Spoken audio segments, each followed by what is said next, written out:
تو آپ سمجھتے ہیں کہ جو اب کارپوریٹ فارمنگ بھی اب ماشاءاللہ شروع ہو گئی ہے، تو کیا یہ بھی ہماری سروائیول کا ایک طریقہ ہے؟ اس کے ذریعے ہم باہر غیر ملکی انویسٹرز کو پاکستان لا رہے ہیں؟ یہ تو ایکسٹنکشن کو ایکسپیڈائٹ کرنے کا ذریعہ ہے، یعنی خاتمے کا عمل کو تیز کرنے والی بات ہے. ٹھیک ہے، وہ کیسے؟ دیکھیں اب تک تو ہم اثاثے بیچتے رہے ہیں. 100% of telecom, 80% of banking, یہ سب غیر ملکیوں کو ہم نے دیا ہے. ہم یہ بھول گئے ہیں کہ جس غیر ملکی کمپنی نے پی ٹی سی ایل خریدا، کل وہ بھی پرائیویٹائز ہوگی یا کسی اور کوئی اور خرید لے گا. کوئی انڈین کمپنی خرید سکتی ہے، اسرائیلی کمپنی خرید سکتی ہے، تو پی ٹی سی ایل بھی اسرائیلی یا انڈین کنٹرول میں چلا جائے گا. وہ ہمارا نیشنل سیکیورٹی پیراڈائم کہاں کھڑا ہوگا؟ میرا تھوڑا تجربہ ہے، ساؤتھ پنجاب کا ہی فارم ہے. 3,500 فیملیز رہتی تھی 2700 ایکڑ کے فارم پہ. وہ سب کو فارغ کر دیا گیا اور اس کو ایک کارپوریٹ فارم بنا دیا گیا. یہ ایکچوئل موجودہ کیس ہے.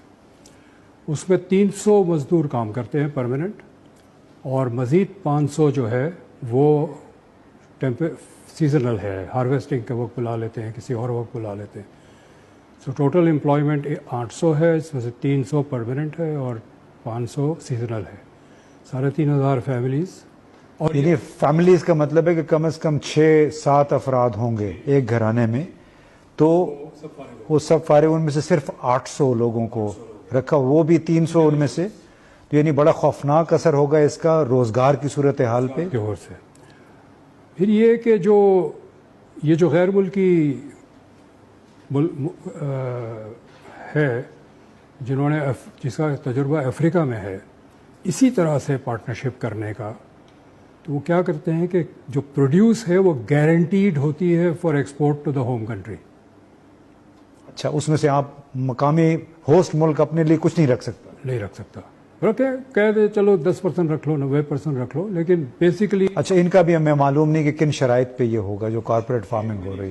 تو اگر یہ ہوا تو وہ کاشتکار جو گندم پیدا کر رہا ہوگا، شاید وہ اس میں سے کوئی گندم اپنے گھر نہیں لے جا سکتا.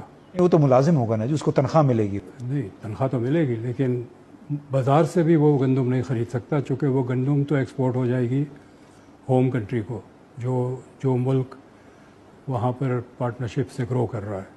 یہ افریقہ میں ہوا ہے. پھر یہ ہے کہ وہ چیزیں کاشت کی جاتی ہے جو لوکل یوز میں ہوتی نہیں ہے. جو ہوم کنٹری ہے وہاں اس کی مانگ ہے، وہاں ان کا جو ٹیسٹ ہے کھانے کا، اس حساب سے اس کی ضرورت ہے تو وہ گرو ہوتا ہے. لیکن جس ملک میں وہ گرو کرتے ہیں وہاں اس کی ڈیمانڈ نہیں ہے، تو آپ کا کراپنگ پیٹرن بدل دیا گیا. ہماری ضرورت کے تحت نہیں، کسی اور ملک کے ضرورت کے تحت. جو مزدور تو بے دخل ہوں گے، جو زمیندار ہے وہ بھی بے دخل ہو جائیں گے. یہ پوری class of land owners will disappear, اور اس کی جگہ یہ کمپنیز آ جائے گی جس میں پارٹ اونر فوج ہے اور پارٹ اونر کوئی غیر ملکی کمپنی ہے.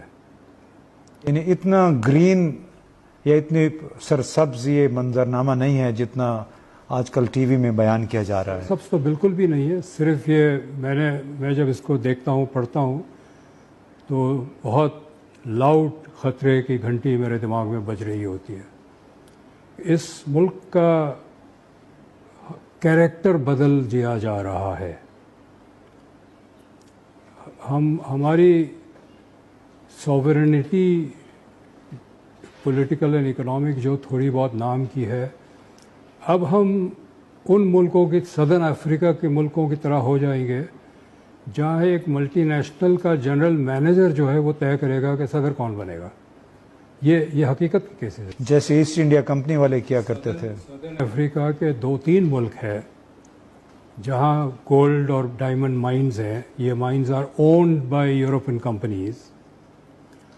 اس کا جو لوکل جنرل مینیجر ہے وہ طے کرتا ہے صدر کون بنے گا. تو ہم اس لیول پہ جانے لگے. نہیں، ہمارے ہاں تو پہلے ایک دو گھرانے ہیں جو پاکستان میں طے کرتے ہیں کہ ہمارا وزیر اعظم صدر کون ہوگا. ہمارے اپنے گھرانے ہیں نا، لیکن کسی ٹیلی فون کمپنی یا بیئر کمپنی کا مینیجر نہیں طے کرتا، اب تک نہیں کرتا. پراپرٹی ٹائکون نہیں ہے وہاں پہ، لیکن وہ دوسری کمپنیاں ہیں جو کہ اصل وہ کاروبار منرلز وہاں سے ایکسٹریکشن ہو رہی. اچھا، یہ تو بڑا ایک خوفناک سا تشویشناک سا منظرنامہ ابھرتا ہوا نظر آئے گا کہ غذائی اجناس جو ان کی قلت ہو جائے گی، لوگ بے روزگار ہو جائیں گے.